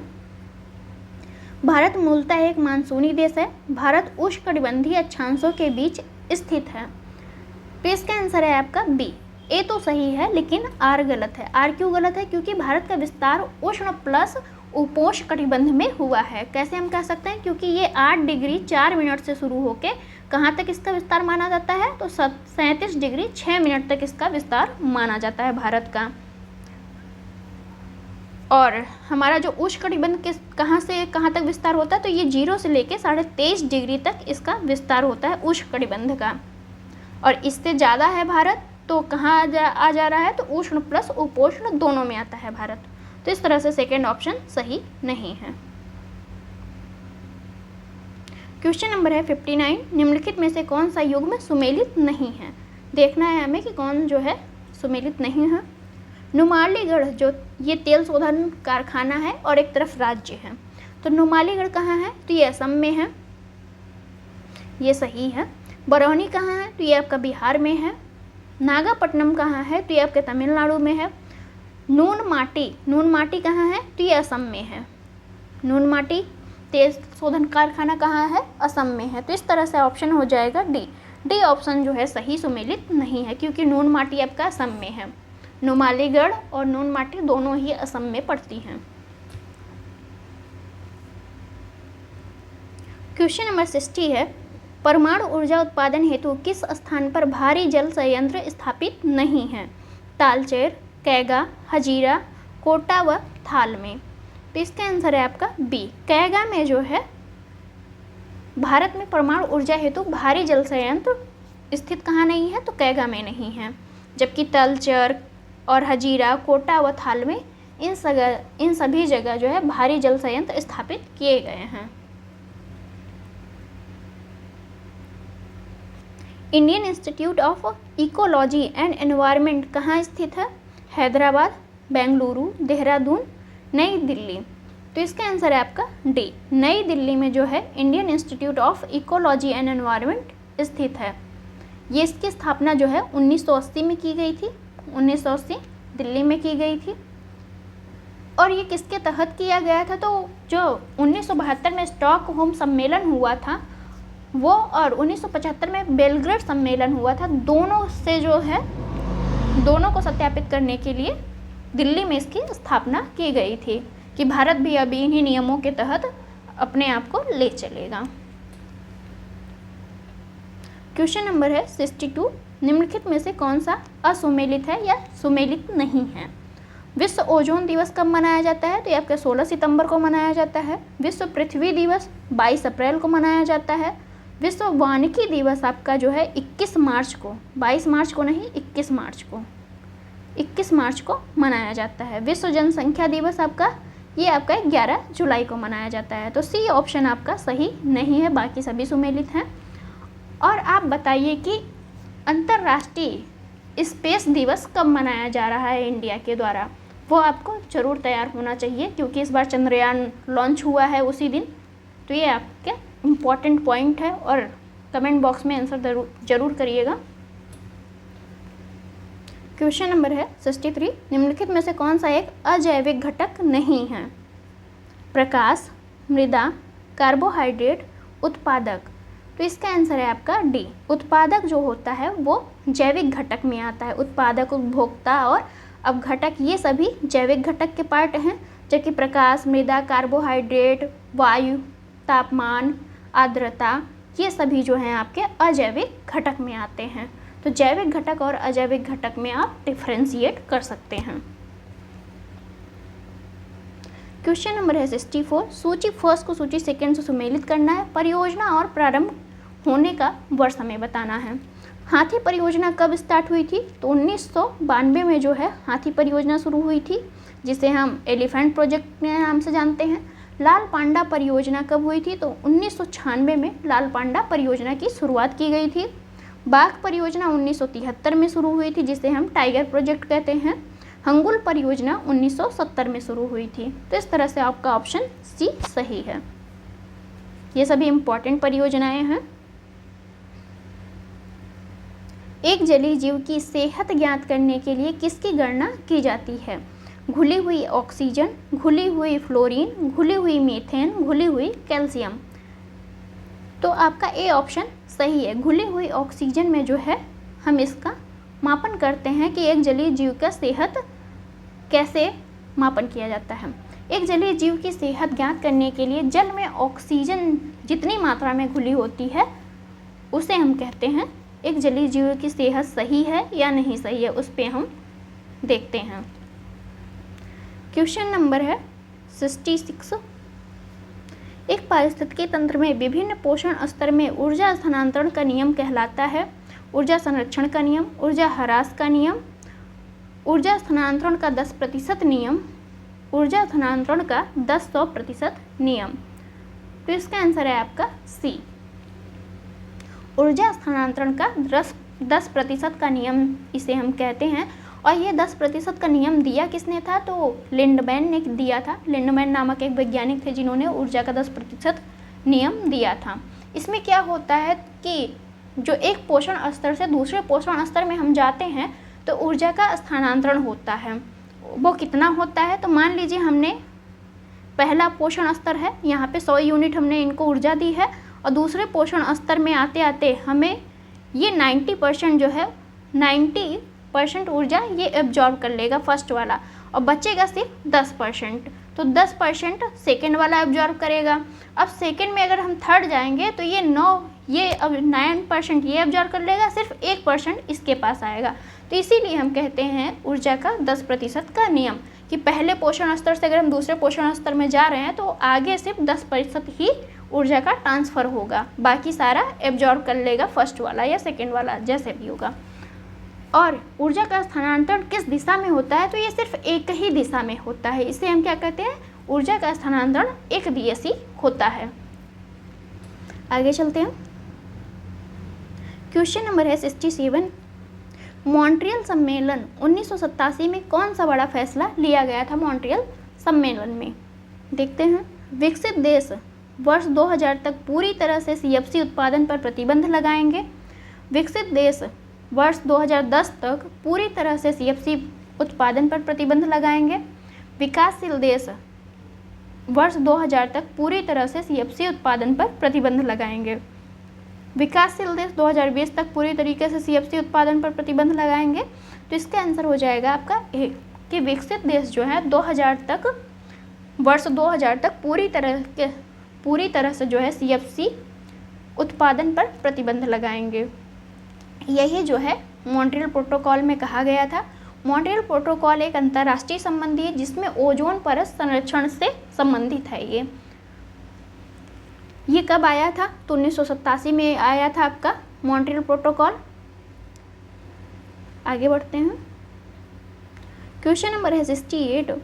विश्व वन्यजीव कोष का प्रतीक चिन्ह क्या है? शेर, सफ़ेद पांडा, हॉर्नबिल, सफ़ेद भालू। तो इसका आंसर है आपका बी, सफ़ेद पांडा जो है विश्व वन्यजीव कोष का प्रतीक चिन्ह है।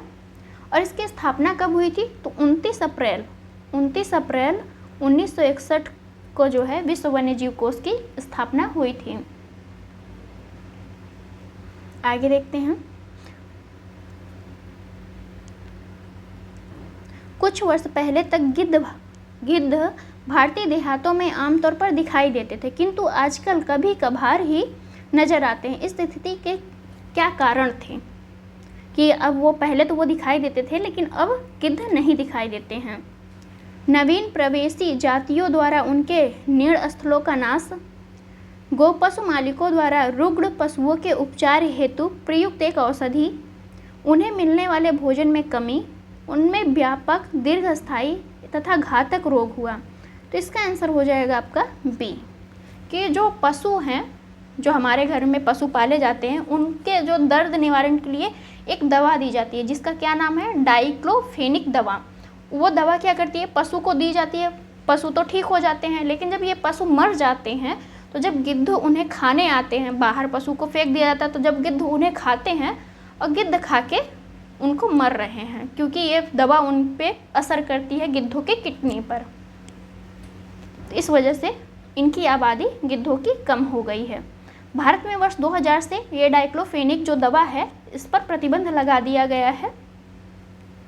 तो ये इम्पॉर्टेंट फैक्ट है। आगे चलते हैं। निम्नलिखित में से प्राथमिक प्रदूषक का सही विकल्प है कौन सा है? प्राथमिक प्रदूषक देखते हैं। Plastic carbon monoxide, ozone carbon dioxide, ammonia DDT, peroxy acetylene nitrate और अमोनिया।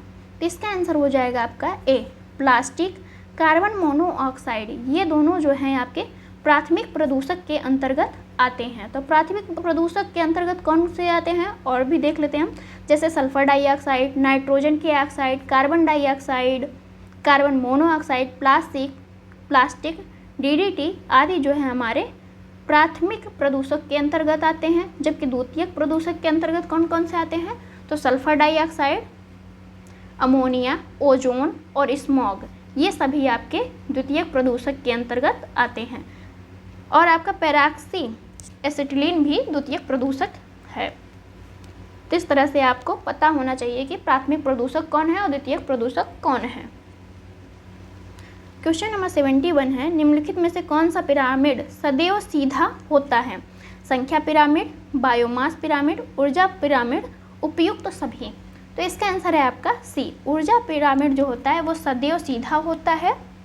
ये एक इम्पॉर्टेंट है आपके लिए कि ऊर्जा पिरामिड जो होता है सदैव सीधा होता है, उसमें और कोई इधर उधर नहीं होता है, उल्टा होता है, सीधा होता है, क्या होता है क्या नहीं होता है, तो इसमें सिर्फ सीधा होता है। इसमें जल थल पे सारी जगह ऊर्जा पिरामिड सीधा पाया जाता है। जबकि संख्या पिरामिड में सीधा भी होता है और उल्टा भी होता है। तो सीधे में कौन से आते हैं, इसमें आप कैटेगराइज कर सकते हैं सीधा पिरामिड और उल्टा पिरामिड। सीधा में कौन कौन से आते हैं, तो आपके घास के मैदान और तालाब जो हैं आपके संख्या पिरामिड में सीधा आते हैं, जबकि वन जो है उल्टे में आते हैं। वन पिरामिड संख्या में उल्टा में आता है। अब बायोमास भी सीधा और उल्टा होता है। सीधे में स्थलीय भाग आते हैं और उल्टे में जो है जलीय भाग आते हैं बायोमास में। याद रखिएगा, सीधा में कौन सा आएगा, स्थलीय भाग, सीधे में स्थलीय भाग, और जबकि उल्टा में जलीय भाग। तो आपको बहुत ज़्यादा दिमाग नहीं लगाना है। बायोमास जब भी याद करिए सीधा और उल्टा दोनों होता है, लेकिन सीधे में जो है सिर्फ स्थल आता है और उल्टे में क्या होता है कि जल वाला भाग आता है। और जबकि संख्या पिरामिड में सीधा और उल्टा दोनों होता है। इसमें भी घास के मैदान और तालाब जो है सीधे में आते हैं, जबकि वन वृक्ष बहुत बड़ा एरिया होता है वो उल्टे में आता है। इतना याद करना। और ऊर्जा का हमेशा सीधा ही होता है। आगे चलते हैं। क्वेश्चन नंबर है 72। राष्ट्रीय पर्यावरण अभियांत्रिकी शोध संस्थान नीरी अवस्थित है। नीरी कहाँ अवस्थित है, तो ये नागपुर में स्थित है। नागपुर कहाँ है, महाराष्ट्र में है। महाराष्ट्र में नागपुर है। और इसकी स्थापना कब की गई थी, तो 1958 में नीरी की स्थापना की गई थी। आगे चलते हैं। द फ्यूचर वी वांट नामक शीर्षक से जारी घोषणा पत्र का संबंध किससे है। रॉटरडम अभिसमय, स्टॉकहोम, जोहान्सबर्ग पृथ्वी सम्मेलन, रियो +20 सम्मेलन। तो इसका संबंध जो है रियो +20 सम्मेलन से है। संयुक्त राष्ट्र सतत विकास सम्मेलन जो है रियो +20 का आयोजन ब्राज़ील रियो डी जनेरियो में किया गया था, इसीलिए हम इसे रियो +20 कहते हैं। और इसका आयोजन कब किया गया था, 2012 में किया गया था। यह जो पृथ्वी शिखर सम्मेलन था 1992 में जो हुआ था, उसी की 20वीं वर्षगांठ पे इसे मनाया गया था, इसीलिए इसे हम रियो +20 कहते हैं। और इसमें एक घोषणा पत्र हुई थी जिसका नाम क्या था, द फ्यूचर वी वांट नाम से था। क्वेश्चन नंबर 74 को देखेंगे। निम्नलिखित में से कौन सा बड़ा है, बड़ा के बारे में बताना है। तो यहाँ पे ये जो 4 लिखा है 41 नहीं है, 4 का पावर 1/3 है, 6 की पावर 1/4 है और 15 की पावर 1/6 है, 245 की पावर 1/12 है। तो इसमें सबसे बड़ा जो है आपका ए ऑप्शन है।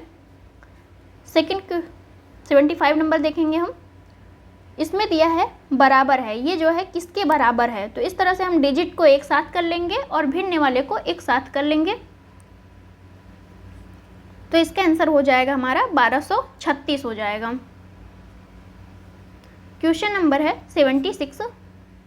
x1 x2 तथा x3 का औसत जो है 14 है। x1 x और x2 के योग का 2 गुना 30 है और x3 का मान क्या होगा। तो इसको सॉल्व करने पे इसका आंसर आएगा ए 27 आएगा। क्वेश्चन नंबर 77 है।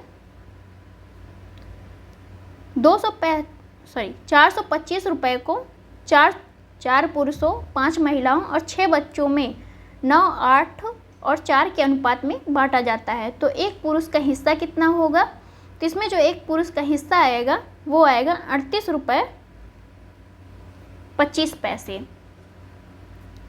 क्वेश्चन नंबर 78 है। एक रेलवे स्टेशन पर एक डाउन ट्रेन प्रति 2 मिनट पर तथा एक अप ट्रेन प्रत्येक 3 मिनट पर गुजरती है। 30 मिनट में कितनी ट्रेनें गुजरेंगी, तो इसका आंसर है आपका डी 25 ट्रेनें टोटल गुजर जाएंगी यहाँ से। क्वेश्चन नंबर है 79। एक समबहुभुज में जिसका प्रत्येक कोण 1560 का हो उसमें भुजाएं होंगी, कितनी भुजाएं होंगी टोटल, तो ये आपका 15 भुजाएं टोटल होंगी। क्वेश्चन नंबर 80 है। परफेक्ट का कूट RGTHEGEV है, तो इसी कूट में ब्राउन को कैसे लिखा जाएगा? तो इसी कूट में जब हम ब्राउन लिखेंगे तो उसका ऑप्शन हो जाएगा आपका डी, DTQYP। ये कैसे हुआ? तो सभी में हम दो दो जोड़ते जा रहे हैं। P से R गए, 2 जोड़ दिया, फिर E से G में गए, फिर 2 जोड़ दिया, और R से T में गए, फिर 2 जोड़ दिया। ऐसे 2 जोड़ के हम इस आंसर को पा सकते हैं। आप एक बार ट्राई करिएगा, जैसा भी होगा हमें कमेंट बॉक्स में बताइएगा कि हमें सॉल्व कराना है या इतना बताने से आपका काम हो सकता है। क्वेश्चन नंबर है 81 को देखते हैं किस प्रकार सॉल्व करना है। BL, DG, EI, MO और QX, जिसमें हमें सभी का दिया हुआ है, सिर्फ X की जगह हमें देखना है कि कैसे करना है।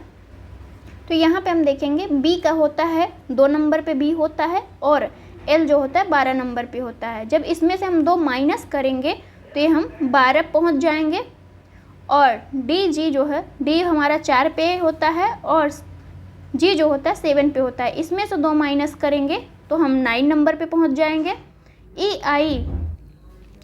EI जो होता है, E का हमारा 5 नंबर होता है, I का 9 होता है, और इसमें से 2 माइनस करेंगे तो 12 पे आ जाएंगे। M हमारा होता है 13 नंबर पे, O होता है 15 पे। अगर 2 इसमें से माइनस करेंगे तो 26 पे हम पहुंच जाएंगे। अब Q और S का देखते हैं। Q नंबर पे हमारा 17 आता है, और S जो होता है 19 पे आता है। इसमें हम 2 माइनस करते हैं तो 34 पे पहुंच जाते हैं। तो इस तरह से हमारा आंसर हो जाएगा 34। बी ऑप्शन सही है। आगे चलते हैं।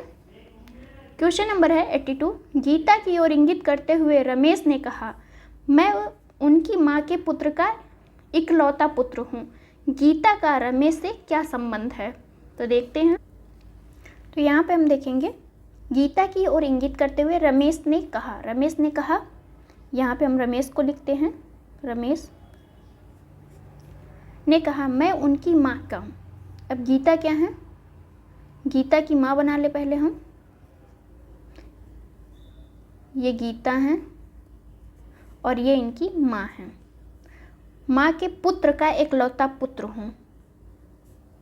तो माँ का पुत्र यहाँ पे हो गया, और एकलौता पुत्र रमेश खुद है।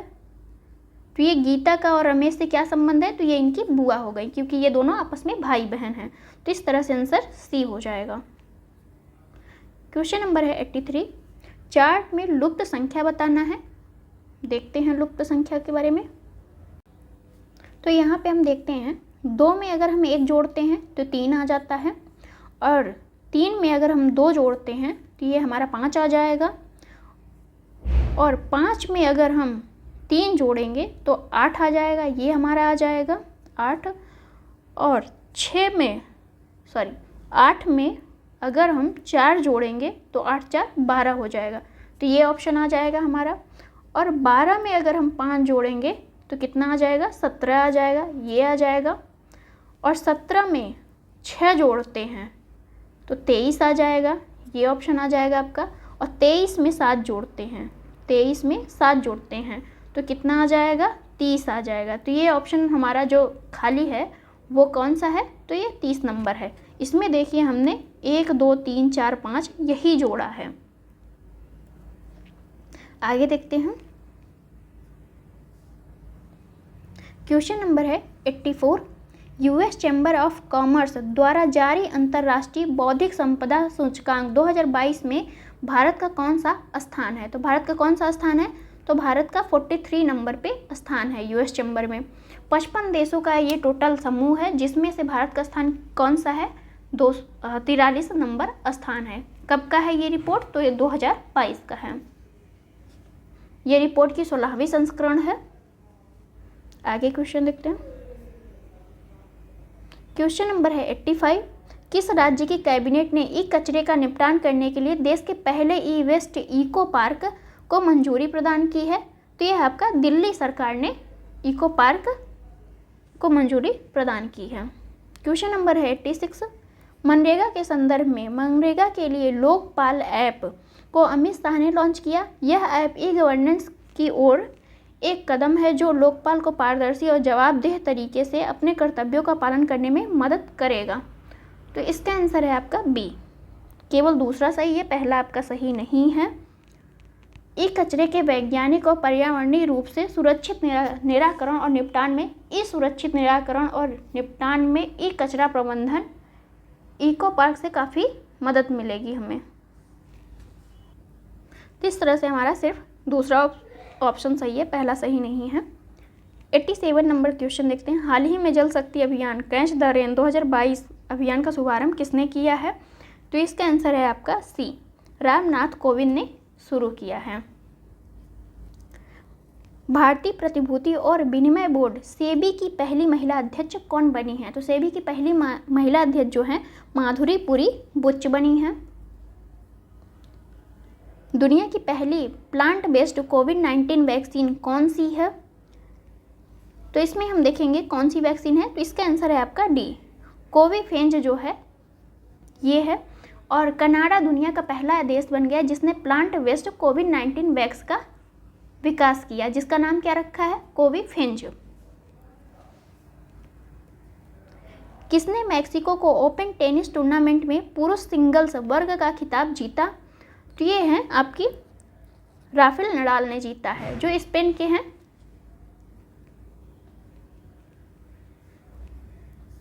भारत में विश्व बैंक के किस प्रमुख को वैश्विक ऋणदाता संस्था की एक प्रमुख एजेंसी का उपाध्यक्ष नियुक्त किया गया है?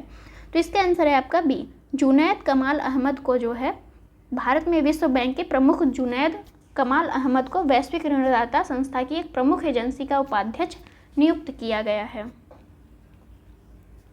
डीआरडीओ के साथ मिलकर किस संस्थान ने भारत में पहली बार क्वांटम डी डिस्ट्रीब्यूशन लिंक का सफलतापूर्वक परीक्षण किया है? तो ये हैं आपके आईआईटी दिल्ली। आईआईटी दिल्ली ने जो है पहली बार क्वांटम डी डिस्ट्रीब्यूशन लिंक का सफलतापूर्वक परीक्षण किया है। विज्ञान सर्वत्र पूज्यते कार्यक्रम के संदर्भ में विचार करना है। देखते हैं यहाँ पे, इस कार्यक्रम का उद्घाटन नरेंद्र मोदी द्वारा किया गया है। छात्रों को दैनिक उपयोग की वस्तुओं के लिए वैज्ञानिक ज्ञान की ओर आकर्षित करने के उद्देश्य से विज्ञान सर्वत्र पूज्यते कार्यक्रम शुरू किया गया है। इस कार्यक्रम का उद्देश्य वैज्ञानिक सिद्धांतों का प्रचार करना है। तो इसका आंसर है आपका सी, केवल दूसरा और तीसरा ऑप्शन आपका सही है, पहला जो है सही नहीं है। इसका जो है वर्चुअल उद्घाटन किसने किया था? रामनाथ कोविंद ने किया था, न कि नरेंद्र मोदी ने।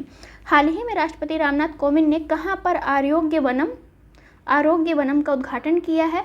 तो इन्होंने जो है राष्ट्रपति भवन दिल्ली में जो है आरोग्य वनम का उद्घाटन किया है। आरोग्य वनम किससे संबंधित है? तो आयुर्वेदिक पौधों के महत्व के बारे में संबंधित है। अब हम देखेंगे क्वेश्चन नंबर 95। 35वां सूरजकुंड अंतर्राष्ट्रीय शिल्प मेले 2022 का आयोजन थीम क्या है और ये किस राज्य में प्रदर्शित हुआ है? तो इसके बारे में हम देखेंगे कि ये जो है जम्मू कश्मीर में इसका आयोजन किया गया है। यहाँ पे थोड़ा सा ध्यान दीजिए कि इसकी जो थीम है वो जम्मू कश्मीर राज्य है, लेकिन इसका आयोजन जो है हरियाणा में किया गया है। कहाँ पे? हरियाणा में आयोजन किया गया है। और जो इसकी थीम है सूरजकुंड मेले की थीम क्या है? आपकी जम्मू कश्मीर है। ये इम्पॉर्टेंट है, याद रखिएगा। क्वेश्चन नंबर है 97। Centre for science and environment द्वारा जारी सेंटर फॉर एनवायरनमेंट रिपोर्ट 2022 में भारत कौन से स्थान पर है? तो भारत जो है आपका 120वें स्थान पर है। ये रिपोर्ट जो है जारी करता कौन है? तो ये रिपोर्ट आपका जारी करता है centre for science and environment. Question number है 97। राष्ट्रीय मूल्यांकन और प्रत्यानयन परिषद की कार्यकारी समिति के नए अध्यक्ष कौन बने हैं? तो इसके अध्यक्ष हैं भूषण पटवर्धन है। भूषण पटवर्धन राष्ट्रीय मूल्यांकन और प्रत्यायन परिषद नैक के कार्यकारी समिति के नए अध्यक्ष चुने गए हैं। इसकी स्थापना कब हुई थी? तो 5 सितंबर 1994 को। इसका मुख्यालय कहाँ है? तो बंगलौर कर्नाटक में है। महिला और बाल विकास मंत्री स्मृति ईरानी ने कहाँ पर निम्नहांस के सहयोग से स्त्री मनोरक्षा परियोजना का शुभारंभ किया है? तो ये जो है बेंगलुरु में इन्होंने 2 मार्च को महिला और बाल विकास मंत्री श्रीमती स्मृति ईरानी ने बेंगलुरु में national institute of mental health and neuro science के सहयोग से स्त्री मनोरक्षा परियोजना का शुभारंभ किया है। अंतर्राष्ट्रीय दूरसंचार संघ दक्षिण एशिया के लिए अपना एक क्षेत्रीय कार्यालय और नवाचार केंद्र कहाँ स्थापित कर रहा है? तो इसका ऑप्शन है आपका ए, नई दिल्ली में जो है इसकी स्थापना की गई है। किस मंत्रालय द्वारा 2 विशेष पहल संभव और स्वावलंबन की शुरुआत की गई है?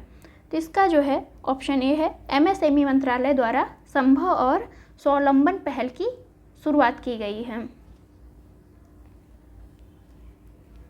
भारत और किस देश के बीच द्विपक्षीय समुद्री अभ्यास लाइनेक्स का नवा संस्करण आयोजित किया गया है?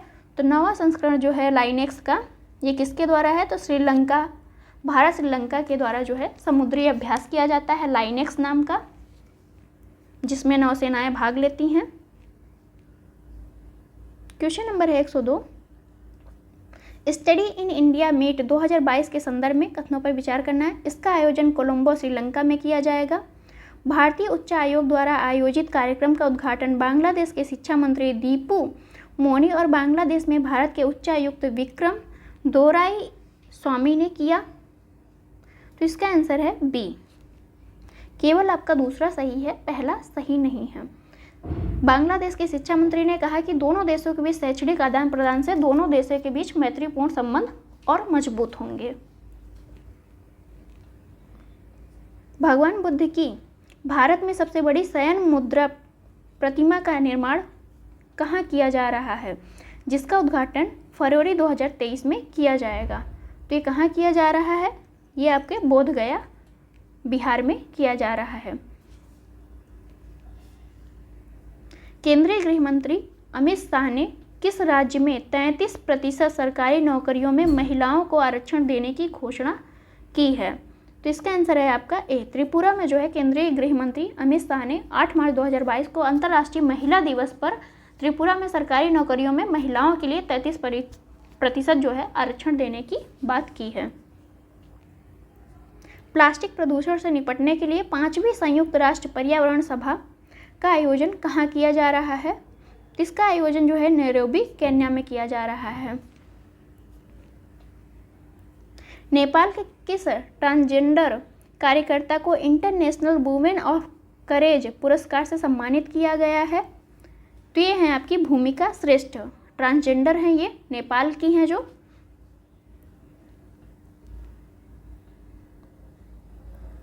कौन सा राज्य मिशन इंद्रधनुष के तहत 90.5% पूर्ण टीकाकरण कवरेज के साथ सूची में सबसे ऊपर है?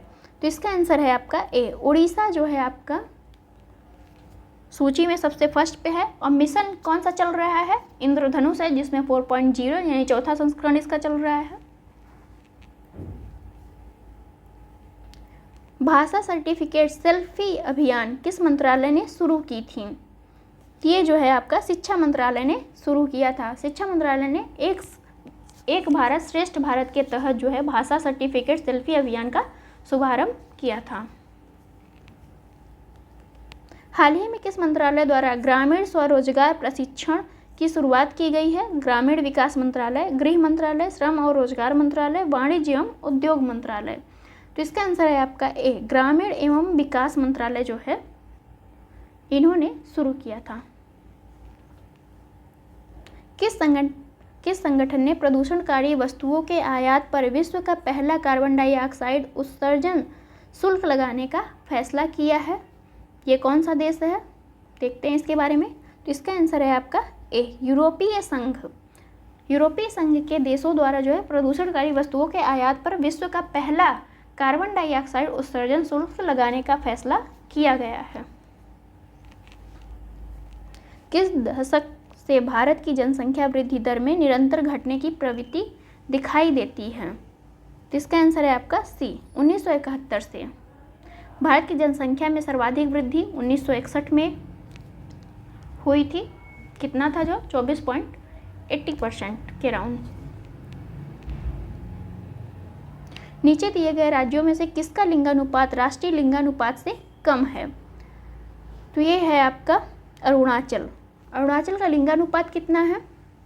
राष्ट्रीय लिंगानुपात पहले आप देख लीजिए कि 943 जो है राष्ट्रीय लिंगानुपात है। और सबसे ज़्यादा लिंगानुपात किसका है तो केरल का है 1084। और सबसे कम किसका है राष्ट्रीय लिंगानुपात से सबसे कम किसका है तो ये है आपका अरुणाचल प्रदेश का 938। अगले क्वेश्चन पे चलते हैं। 2011 की अंतिम जनगणना के अनुसार किस राज्य या यूटी में अनुसूचित जाति पाई जाती है? मिजोरम, अरुणाचल प्रदेश, नागालैंड, लक्षद्वीप। तो इसका आंसर है आपका ए मिजोरम।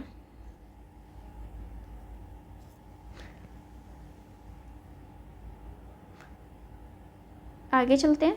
क्वेश्चन नंबर है 114। कौन सा कथन सही है? 2001 की जनगणना के अनुसार भारत की कुल जनसंख्या का 4.1% दिव्यांग व्यक्ति हैं।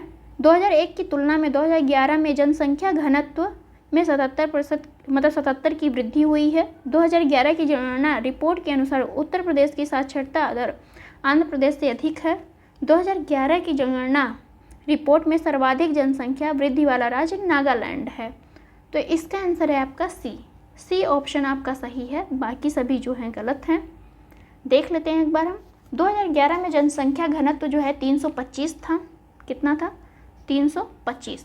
तथा 2011 में कितना हो गया तो 382 हो गया। एक में 325 था, 2011 में 382 हो गया था।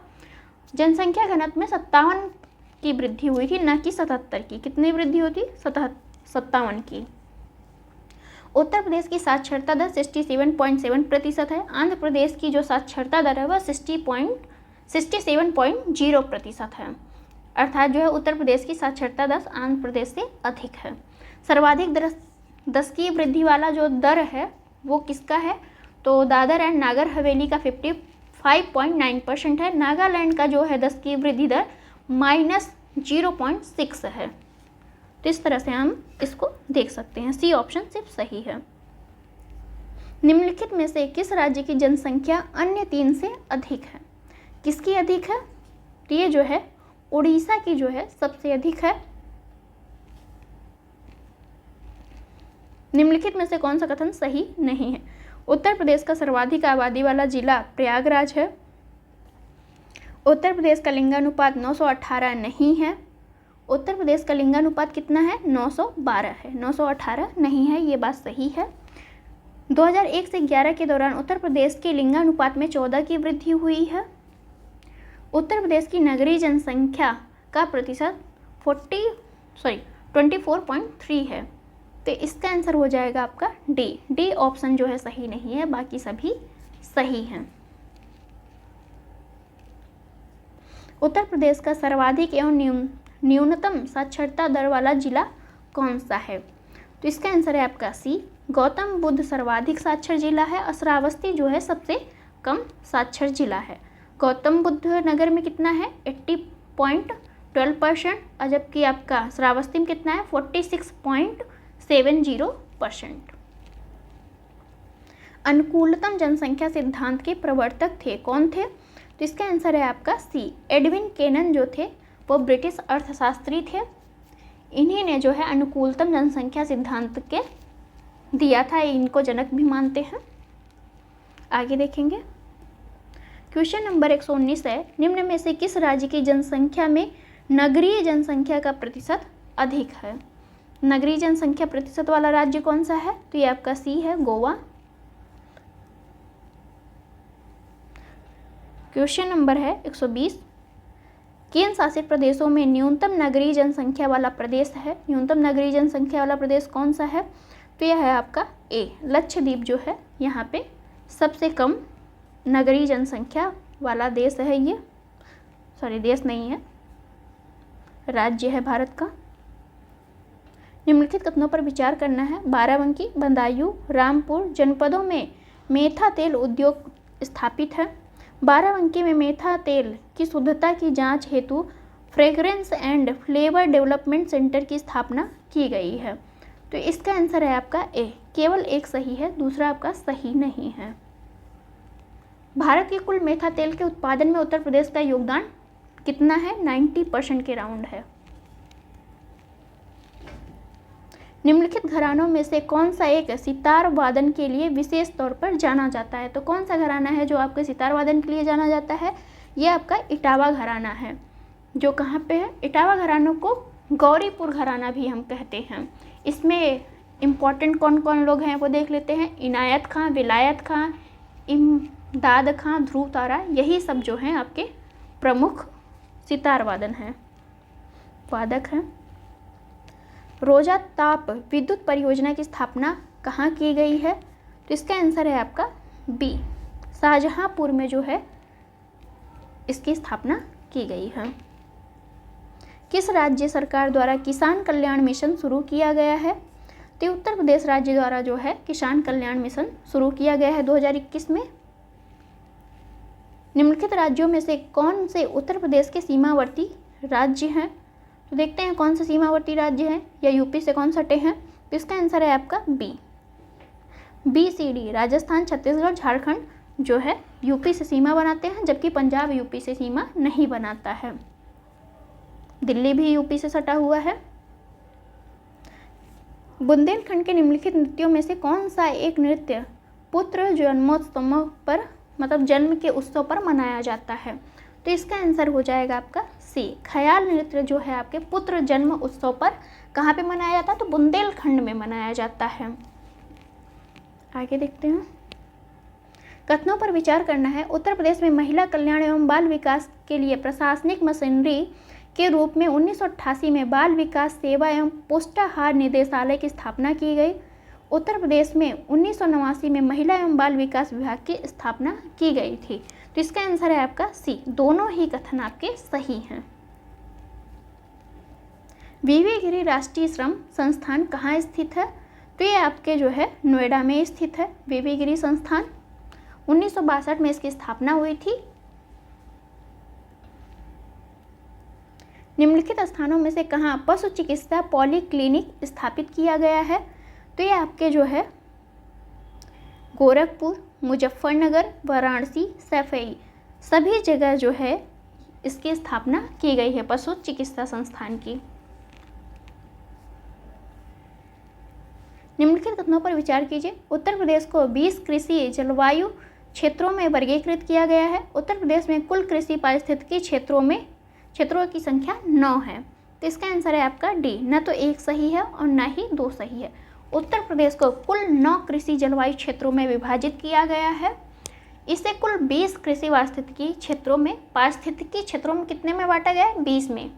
जबकि प्रदेश में कुल मृदा समूह क्षेत्रों की संख्या कितनी है? 8 है।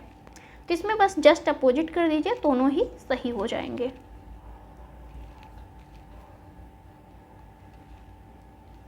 उत्तर प्रदेश में प्रभावी स्वास्थ्य सेवाओं के संदर्भ में विचार करते हैं। मिशन इंद्रधनुष के अंतर्गत 3 लाख बच्चों के टीकाकरण का लक्ष्य रखा गया था, जिसे 2020 तक पूर्ण करना था। आयुष्मान योजना के अंतर्गत 7 लाख प्रति वर्ष चिकित्सा बीमा कवर प्रदान किया जाता है। तो इसका आंसर हो जाएगा आपका डी, न तो एक सही है और न ही दो सही है। आयुष्मान योजना के अंतर्गत 5 लाख रुपए प्रति वर्ष चिकित्सा बीमा कवर प्रदान किया जाता है। इस बीमा के अंतर्गत बीमार व्यक्ति सरकारी चिकित्सालय के साथ साथ निजी अस्पतालों में भी अपना उपचार ले सकता है। 1911 में लखनऊ में स्थापित कला एवं शिल्प महाविद्यालय के किस प्राचार्य को महाविद्यालय का सूर्य कहा गया है? तो किस प्राचार्य को जो है महाविद्यालय का सूर्य कहा गया है? इसका आंसर है आपका सी, सुधीर रंजन खस्तगीर को जो है कहा गया है। वंदे मातरम योजना का संबंध किससे है? तो ये आपके गर्भवती महिलाओं के निःशुल्क उपचार से संबंधित है। वंदे मातरम योजना 9 फरवरी 2004 से ये प्रारंभ की गई थी। उत्तर प्रदेश उर्दू अकादमी की स्थापना किस वर्ष हुई है? तो ये जो है आपका 1972 में उर्दू भाषा के विकास, संरक्षण एवं संवर्धन के उद्देश्य से 1972 में उत्तर प्रदेश के उर्दू अकादमी लखनऊ की स्थापना की गई है। कहाँ पे की गई है? लखनऊ में की गई है। सूची फर्स्ट को सूची सेकंड से सुमेलित करना है। संस्थान है और अवस्थिति कहाँ पे ये स्थापित है। भारतीय नाट्य अकादमी कहाँ स्थित है? तो ये आपके प्रयागराज में स्थित है। निराला आर्ट गैलरी कहाँ है? तो ये भी आपका प्रयागराज में ही है। ये भी कहाँ पे है? प्रयागराज में। भारतीय राष्ट्रीय लोक कला परिषद, ये कहाँ है? ये वाराणसी में है। कारपेट इको लैब आपका कहाँ है? तो ये आपका भदोही में है। तो इस तरह से आपका, तो यहाँ पे हम देखेंगे भारतेंदु नाट्य अकादमी कहाँ पे है? लखनऊ में। निराला आर्ट आपका प्रयागराज में। भारतीय राष्ट्रीय लोक कला परिषद आपका वाराणसी में। कारपेट इको लैब आपका भदोही में। तो इस तरह पे यहाँ पे सम्मिलित हो गए हैं सभी। इसका आंसर हो जाएगा आपका बी ऑप्शन सही है। उत्तर प्रदेश में अफीम का सबसे बड़ा उत्पादक जिला कौन सा है? तो अफीम का सबसे बड़ा उत्पादक जिला जो है बाराबंकी है। भारतीय गन्ना अनुसंधान संस्थान की स्थापना हुई थी, कब हुई थी? तो ये हुआ था आपका 1952 में। भारतीय गन्ना अनुसंधान संस्थान की स्थापना 1952 में कहाँ की गई थी? तो लखनऊ में की गई थी। उत्तर प्रदेश में बनाए गए मंडलों की नवीनतम संख्या कितनी है? कितने मंडल हैं यूपी में? तो टोटल 18 मंडल हैं। और कितने ज़िले हैं? 75 ज़िले हैं। यूपी की राजधानी लखनऊ है। और सबसे नया मंडल जो 18वां मंडल है वो कौन सा है? कमेंट बॉक्स में आंसर कीजिए आप लोग। उत्तर प्रदेश NII अप्रवासी भारतीय विभाग का गठन कब किया गया है? तो इसका आंसर है आपका ए, जुलाई 2014 को जो है अप्रवासी भारतीयों की समस्या का निराकरण करने के लिए इसका गठन किया गया है। बटेश्वर नामक स्थान के संदर्भ में कथनों पर विचार करना है। बटेश्वर यमुना के तट पर स्थित मंदिरों का शहर है। बटेश्वर अपने वार्षिक पशु मेले के लिए प्रसिद्ध है। बटेश्वर 22वें जैन तीर्थंकर नेमीचंद का जन्म स्थान है। तो इसका आंसर है आपका डी, उपयुक्त कथन जो है सभी सही हैं।